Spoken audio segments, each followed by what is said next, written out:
Ya, gitu. Ya, betul sekali. Jadi sebetulnya candi itu melambangkan tubuh kita. Tubuh kita ini begitu banyak isyarat di sini yang harus dibaca. Relief itu kan menceritakan perjalanan kehidupan. Dan relief itu adalah perjalanan kehidupan kita. Bagaimana kita bisa menyadari bahwa kita ada di alam mana saat ini? Dan bagaimana kita bisa mentransformasikan diri kita menuju pada alam yang lebih tinggi supaya mencapai kebahagiaan. Karena kan puncaknya kehidupan itu kan sebenarnya kebahagiaan. Jadi kalau kita lihat dari bawah, dari kaki kita terus naik ke atas sampai ke sini, kan sebenarnya stupa kita itu adanya di sini. Oleh karena itu maka puncak kesadaran manusia itu ada di sini. Dan secara saintifik kita sudah bisa membaca dari riset-riset neuroscience. Bagaimana sekarang manusia bisa mengungkap tentang rahasia bagian atas dari tubuh ini. Karena bagian atas di tubuh ini ternyata itu adalah sistem kendali dari semua tubuh kita yang di bawah. Di sini ada yang namanya pineal gland. Itu adalah pusat sistem kelistrikan manusia. Pusat sistem kimiawi manusia. Dan kalau ini bagus, maka yang bawah akan bagus. Kalau ini tidak bagus, yang bawah juga akan rusak. Karena sistem kendali manusia itu ada di sini.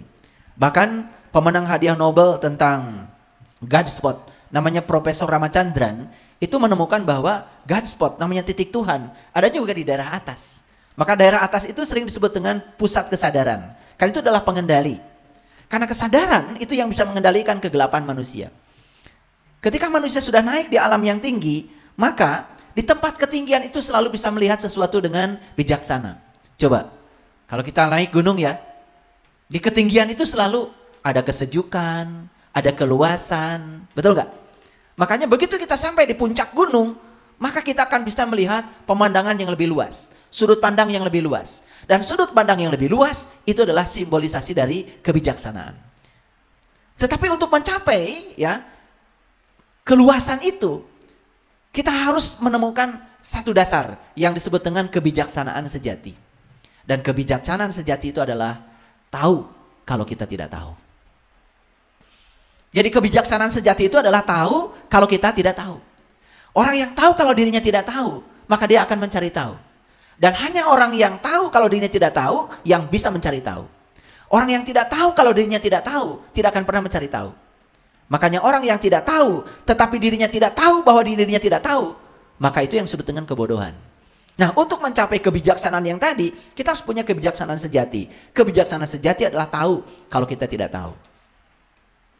Nah, jadi sebetulnya ya, tubuh kita inilah candi. Dan tubuh kita ini adalah kendaraan yang terhebat yang diciptakan semesta untuk mencapai kebahagiaan yang tertinggi. Maka siapa yang sudah bisa membaca rahasia tubuhnya, sebenarnya dia sudah mulai mengenal dirinya. Maka siapa yang kenal dirinya, kan dia akan kenal kepada Sang Penciptanya. Maka Allah mengatakan dalam Al-Quran, aku bentangkan kebesaranku di segala ufuk. Dan yang paling penting, aku bentangkan kebesaranku pada dirimu sendiri. Dan siapa yang menemukan kebesaranku, tanda-tandaku dalam dirinya, maka dia akan menemukan aku. Jadi sebenarnya pesan leluhur kita dengan candi puncaknya apa? Tetap menyampaikan kita kepada dia, sang pemilik kita, sang pemilik semesta. Barangkali itu. Oke, baik. Terima kasih. Tidak bijak apabila MC yang tanya terus. Kepada peserta silahkan untuk terlebih dahulu untuk bertanya. Kesempatan yang luar biasa untuk bisa bertanya langsung kepada Ayah Guru. Dipersilakan.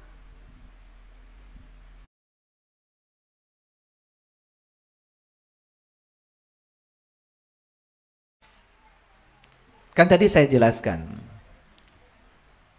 ada alam bawah, ada alam tengah, ada alam tinggi.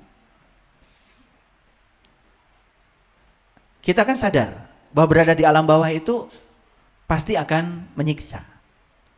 Kita sadar kan berada di alam bawah itu pasti membuat kita menjadi menderita. Sadar kan? Bahwa berada di alam bawah itu membuat kita jadi begitu banyak mengalami kesakitan. Karena sumber kesakitan adalah kebodohan. Saya pastikan tidak mungkin ada manusia yang mau tetap di alam situ. Pasti akan ingin naikkan ke atas. Syukur-syukur kalau sampai di alam atas. Tapi untuk mencapai alam atas itu memang ada alam antara. Di situ ada yang namanya proses. Nah, proses itu ya seperti yang kita lihat dalam keseharian. Buah kelapa. Untuk sampai di hakikatnya buah kelapa itu kan harus dijatuhkan dulu dari atas. Blok. Setelah jatuh ke bawah, diapakan? Dicincang. Betul nggak? Banyak sekali prosesnya kan? Setelah dicincang apa? Kemudian dibuka tuh kulit-kulitnya. Setelah dibuka kulitnya pakai golok. Disakiti kan? Diparut. Setelah diparut, dikasih air panas. Betul nggak? Kasih air panas. Diperas. Setelah diperas udah jadi santan, gak cukup. Dididihkan lagi. Betul nggak? Sampai puncaknya dia menghasilkan yang namanya minyak. Untuk sampai menjadi minyak itu ternyata tidak ada proses yang mengenakan. Tapi kalau proses itu tidak dilalui juga tidak akan tercapai minyak itu. Betul apa tidak? Jadi memang di semesta ini tidak ada proses yang enak. Semua proses itu pasti menyakitkan. Sama seperti naik gunung. Gak ada naik gunung yang enak. Pasti ngos-ngosan. Mungkin jatuh, mungkin terpleset. Tapi hadiahnya begitu sampai di puncak, sejuk dan indah pemandangannya, bukan? Tapi untuk mencapai kesejukan dan indah pemandangan itu, prosesnya tentu saja tidak mudah. Itulah yang dibutuhkan adalah kekuatan tekad. Makanya untuk menempuh perjalanan spiritual itu digambarkan dalam Al-Quran sendiri, prosesnya adalah mendaki. Makanya di Quran ada kata-kata fala aqtahamal aqobah fakuraqobah. Tidakkah aku mencoba jalan mendaki? Jadi spiritualitas itu adalah jalan mendaki. Makanya candi juga jalan mendaki.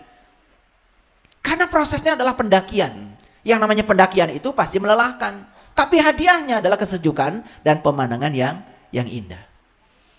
Mereka yang percaya bahwa sesungguhnya semua proses yang disediakan alam itu adalah untuk kebaikan kita. Dia tidak akan pernah menolak seburuk apapun proses itu. Yuk kita lihat.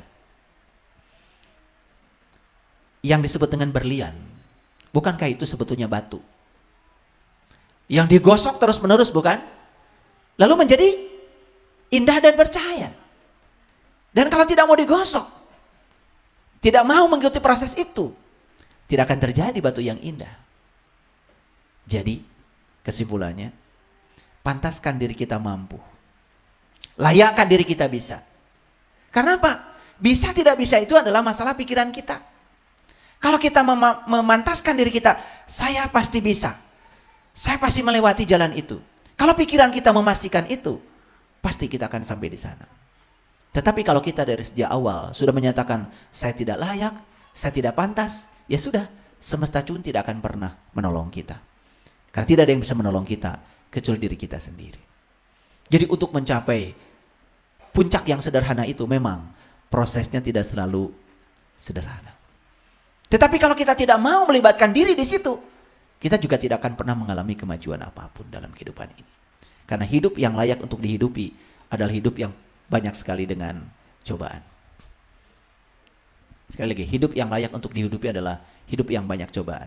Dan saya sudah jelaskan di kajian saya sebelumnya, bahwa cobaan itu adalah berkah yang tersamarkan saja. Yang disebut dengan cobaan itu adalah berkah sebetulnya. Cuma tersamarkan, karena kita masih katarak. Penglihatan kita belum jelas. Nanti di tingkat kesadaran tertentu, kita melihat bahwa ternyata semua hal yang tidak diinginkan dalam hidup kita, justru itu yang mengantarkan kita pada kesadaran baru. Sayang sekali, begitu yang tidak diinginkan dalam hidup, biasanya kita menolak, bukan? Karena kita hanya siap untuk menerima yang kita ingin. Padahal di balik yang tidak kita inginkan, di situ ada jalan untuk menuju kebijaksanaan dan kedewasaan. Itu. Oke, baik. Kayaknya sudah mulai hangat ini semuanya. Ya, seperti tadi dijelaskan bahwa kalau tidak ada keinginan dalam diri kita untuk berubah, tentunya itu juga tidak akan berubah ya. Betul. Tentunya itu seperti halnya judul yang saya sampaikan di awal, yaitu implementasi sifat-sifat holik pada diri manusia. Jadi artinya kalau kita tidak menciptakan suatu perubahan, tentunya Allah juga tidak akan mengubah kita. Begitu ya. Betul. Sudah sering kita dengar ayatnya. Allah tidak akan pernah mengubah suatu kaum kalau dia tidak mengubahnya dari dirinya sendiri. Ayat itu sudah sangat populer. Jadi kalau begitu Allah itu perannya apa? Allah itu perannya menunggu. Allah itu hanya fasilitator. Allah itu hanya katalisator. Perubahan harus dimulai dari diri kita sendiri. Rasulullah sering mengatakan ibda binafsi. Perubahan harus dimulai dari dirimu sendiri. Dan kapan perubahan itu terjadi? Kalau kita menyadari kelemahan diri. Titik awal perubahan adalah saat dimana kita mengetahui kelemahan diri. Itulah pentingnya kita ngaji diri. Selama kita tidak tahu kelemahan diri, perubahan tidak akan terjadi. Dan itu dibutuhkan kejujuran.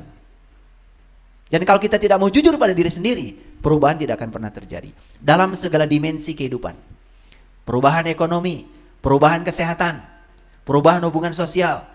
Dalam segala dimensi kehidupan, kalau kita tidak menyadari kelemahan diri, perubahan tidak akan terjadi.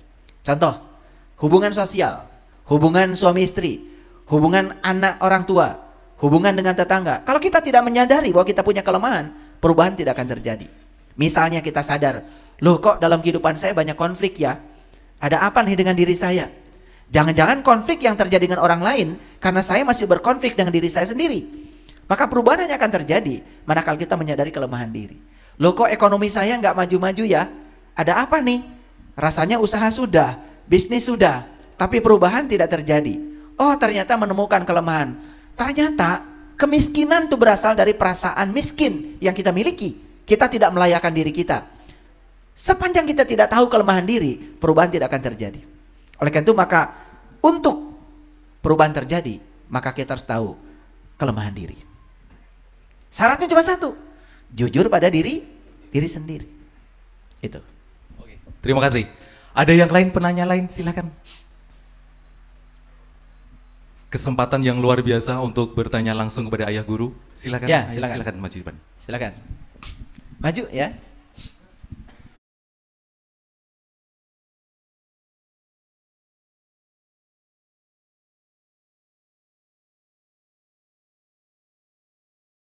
Baik, ini pertanyaannya bisa dimengerti ya. Jadi beliau ini baru kemarin pulang dari Candi Borobudur, lalu melihat beberapa sikap meditasi yang ditunjukkan melalui arca-arca itu. Apakah sikap meditasi itu bisa dipraktekkan dalam kehidupan sehari-hari? Tentu saja bisa. Karena sikap-sikap meditasi yang ditunjukkan itu ada pesan. Setiap sikap itu memberikan terapi tersendiri. Tadi ada terapi untuk ketenangan, terapi untuk kemarahan, terapi untuk energi, terapi untuk kesehatan, macam-macam. Yang paling penting tahu maksudnya. Nah, itulah pentingnya kita bertemu dengan guru yang bisa mengajarkan itu supaya tidak salah kaprah. Ya, karena tidak semua ya praktek-praktek meditasi itu cocok bagi seseorang. Ya, jadi tergantung kebutuhan dari orang itu. Ya, ada yang untuk healing, ada yang untuk ketenangan, macam-macam. Nah, mungkin nanti di kesempatan lain saya bisa jelaskan ya praktek-praktek meditasi itu ya tujuannya buat apa saja supaya saat dipraktekkan tidak salah sasaran sesuai dengan tujuan dari meditasi itu sendiri.